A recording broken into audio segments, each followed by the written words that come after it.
Em nome do Pai, do Filho e do Espírito Santo. Amém. Palavra da salvação. O profeta Isaías diz que a palavra de Deus é para aqueles que creem um escudo. É por isso que aqui estamos e queremos colocar a palavra de Deus como a nossa proteção. Nós cremos em Deus e a sua palavra é que nos orienta, nos guia e nos ajuda a compreender a sua vontade e o seu projeto. Por isso, meu irmão e minha irmã, aproveitemos esta oportunidade, esta ocasião tão importante que nós temos de ouvir e refletir a palavra de Deus. Vamos permitir que ela encontre em nós um abrigo e que ela possa produzir muitos frutos na nossa vida. Vamos escutar com atenção a mensagem do Evangelho.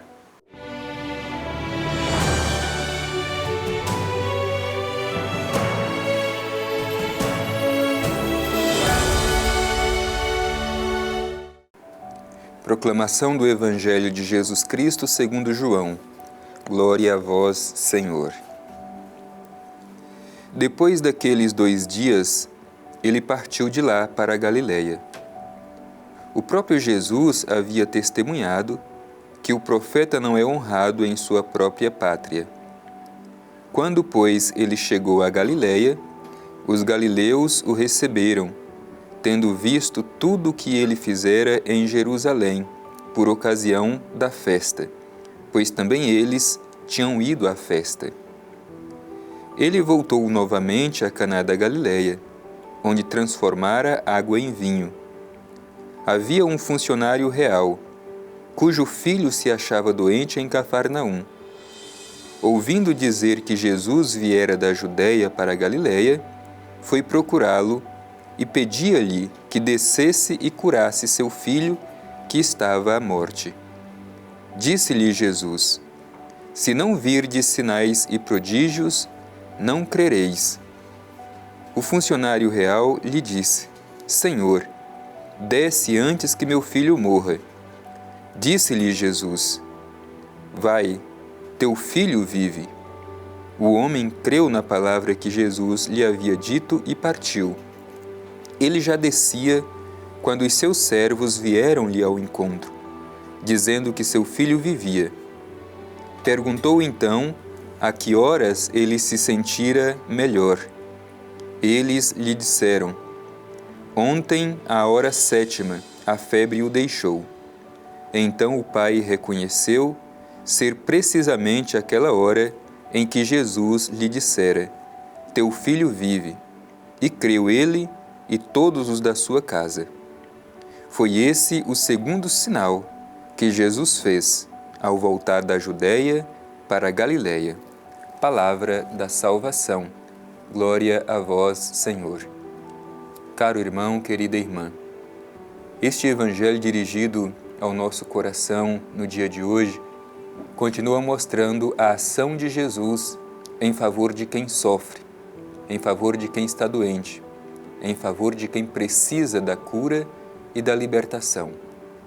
É assim que nós também devemos olhar para Jesus e acolhê-lo em nossa vida.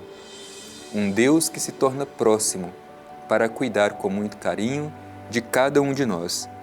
O Evangelho que nós ouvimos começa dizendo que Jesus transfere-se da Samaria para a Galileia e nos traz essa notícia que nós já conhecemos de que um profeta não é honrado na sua própria pátria.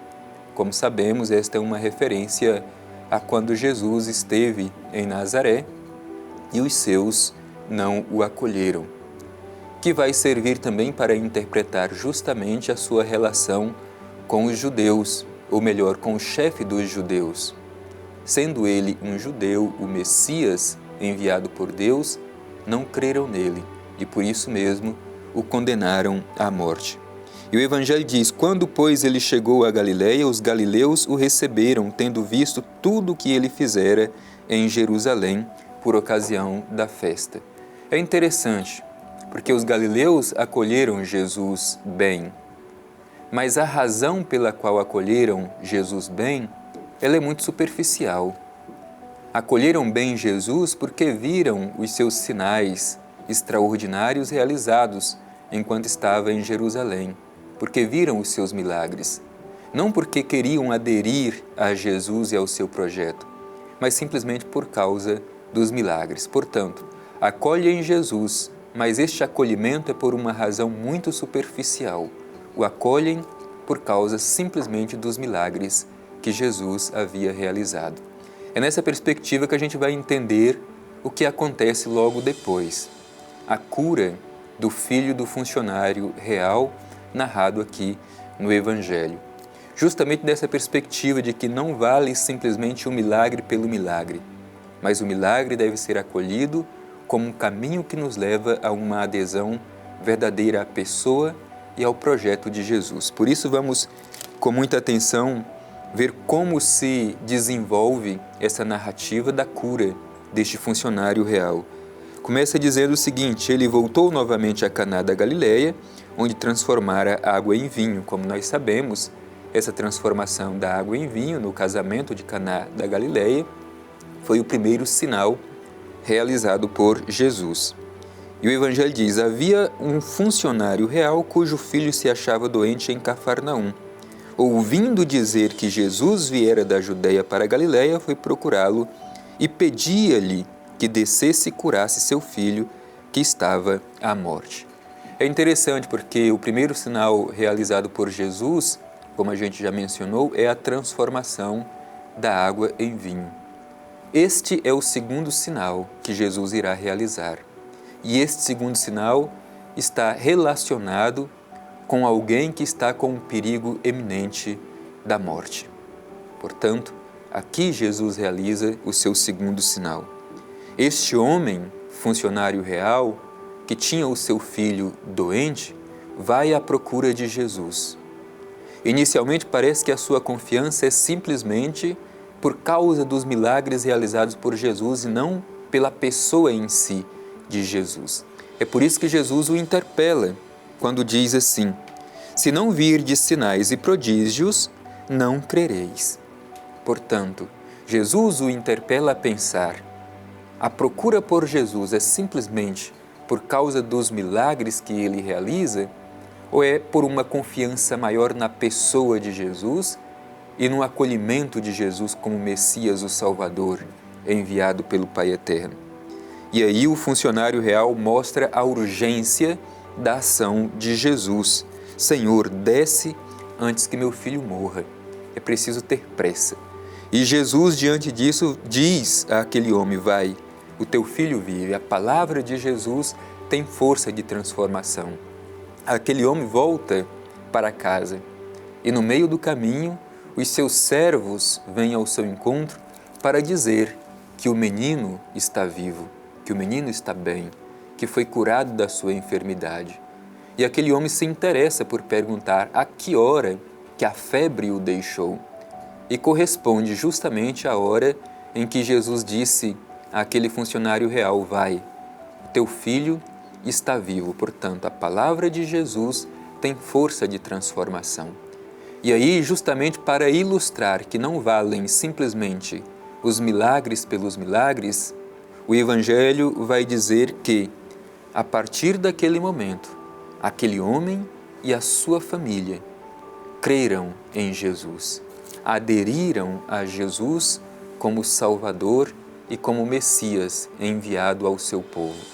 E o finalzinho do Evangelho vai dizer assim: foi esse o segundo sinal que Jesus fez ao voltar da Judeia para a Galileia.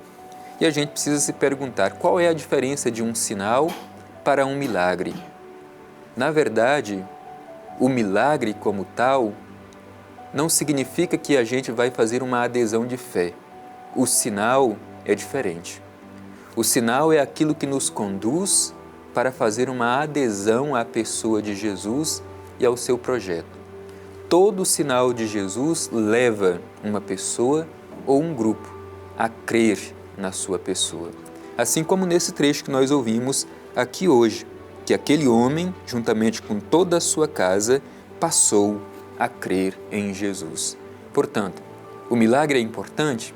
Sim, o milagre é importante, mas quando ele se torna um sinal, isto é, quando o milagre nos conduz para uma adesão verdadeira a Jesus e ao seu projeto. O milagre pelo milagre, ele perde o seu sentido, ele se esvazia. O verdadeiro sentido dos milagres é para que acolhamos Jesus e o seu projeto.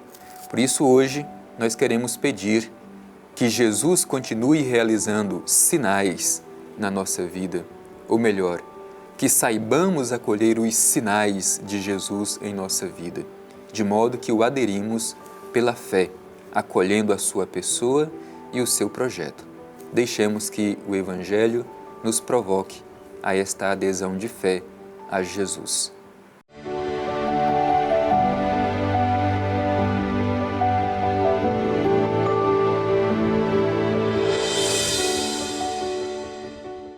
Aquele homem funcionário real creu em Jesus juntamente com toda a sua casa, com toda a sua família.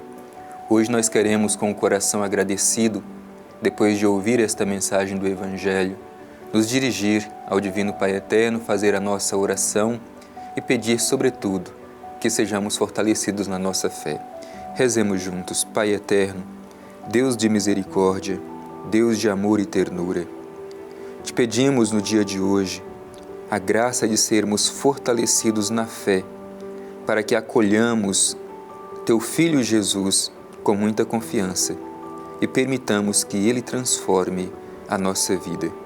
Obrigado, Pai Eterno, por esta oportunidade e te pedimos a luz do Teu Espírito para sabermos viver bem a nossa fé. Assim seja. Amém.